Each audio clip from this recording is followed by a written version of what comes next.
Friends, কি হয়েছে তোমার? কাঁদতেছো কেন? গালের রং কিসে? কেউ কিছু বলছে তোমাকে? কেউ টাচ করছে? তুই আমার মালিকা? তুই কি আমার ব্যাচমেট? আমার খালাতো ভাই। তুই করে বলার রাইট কে দিছে তোরে? তোদের না আগেও বলছি ভার্সিটির বাইরের কেউ যেন ক্যাম্পাসের ভেতরে না ঢুকে। একটা ছেলে তোর জন্য এত কিছু করলো আর তুই বোকার মতো কিছু না বলে চলে আসলি। তাহলে কি করা উচিত ছিল? তোর সাথে সাথে ওকে প্রপোজ করা উচিত ছিল। চা করতে বস। ওই মায়ের জন্য সেদিন নিশানে ঝামেলা করছিল।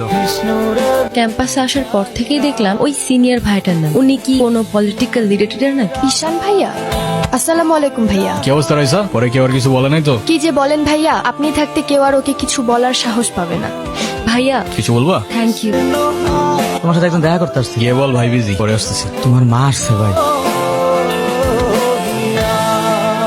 হ্যাপি বার্থডে বাবা। বাহ, আপনার মনে আছে অ্যাট লিস্ট। এই দিনটা আমি কি করে ভুলতে পারি বলো? আপনি সবই পারেন। Still thanks for the flower, but I don't think আপনার আমার সাথে দেখা করতে আসার তেমন কোনো প্রয়োজন ছিল।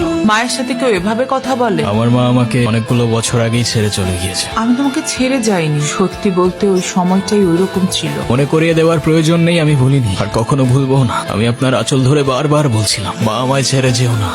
তারপর আমি তো কখনো আসিনি, তো আপনি কেন বারবার চলে আসেন? আমি তোমাকে না দেখে থাকতে পারি না বাবা, আমি তো শুধু তোমার জন্যই আস। সরি, আপনি অনেক বেশি লেট করে ফেলেছেন। আর এমনিতেও আপনাদের জন্য আমার আর কোনো ইমোশনস কাজ করে না। তুমি ওনাকে বলো নাই তোমার সাথে যেন আর দেখা না করে? ওনাকেও বলছি আর আপনাকেও বলছি, আমাকে আমার মতো থাকতে দেন। কেন কল করেন বারবার? আমি তোমার বাবা। ও প্লিজ, যখন দরকার ছিল তখন তো কেউ ফিরেও তাকাননি আমার দিকে। উনি কি বলতে চায়? তেমন স্পেশাল কোনো কারণ নেই, আজকে আমার বার্থডে। সরি বাবা, আমি আসলে কাজের জন্য ভুলে গিয়েছিলাম যে আজকে তোমার বার্থডে। তোমার জন্য ছোট্ট একটা উপহার। আমার জীবনে দুইটা জিনিস খুব অপছন্দ জানেন, এক আপনার টাকা আর তুই আমার মায়ের ভালোবাসা। দুটোই ফেক। তুমি যা বলবা তাই হবে। মা দেখো না মা। যাও তো। এই শোন, তুই না ঈশান ভাইকে প্রপোজ করে দে। তুই যাবি এখান থেকে নাকি আমি কি ডাক দিব? বলে দিস কিন্তু, বেশি দেরি করিস না।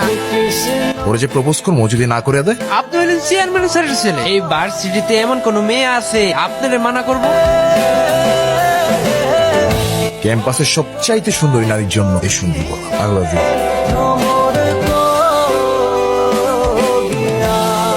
তুই কি ডিরেক্ট প্রপোজ করে দিছিস? সবকিছু কি ডিরেক্ট বলতে হয়? কিছুটা তো বুঝেও নিতে হয়। যদি না বুঝে তুই ভাইকে ফোন দিয়ে বলে দে না। অসম্ভব, আমি কাউকে কল দিতে পারবো না। তিথি, আমি ফোন দিতে নিষেধ করছি, কাউকে ফোন দিবি না। হ্যালো, আসসালামু আলাইকুম। কে বলছেন? ভাইয়া আমি তিথি। আপু কি যেন আপনাকে বলবে। কি বলবো আমি?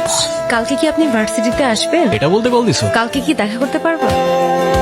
হাসছো কেন? নাম কি ওর? মৌগলি, আমার একমাত্র বিশ্বস্ত বন্ধু। একমাত্র বিশ্বস্ত বন্ধু? হতে পারে না? তা হতে পারে, কিন্তু তুই এত মানুষ থাকতে কুকুর কেন? কারণ ওরা মিথ্যা বলে না, ধোকা দিতে জানে না, আর ওদের জন্য এতটুকু করলেও না সারাটা জীবন কৃতজ্ঞ থাকে। আপনি নিজেকে যেমন দেখান, আপনি আসলে এরকম না। নিজেকে যেমন দেখাই? কেমন দেখাই আমি? এই যে সব সময় রুট থাকে, মনে হয় নিজেকে নিজের থেকে লুকিয়ে রাখছে। নিজেকে নিজের থেকে লুকিয়ে যদি একটু ভালো থাকা যায় তাহলে আই গেস সেটাই বেটার অপশন।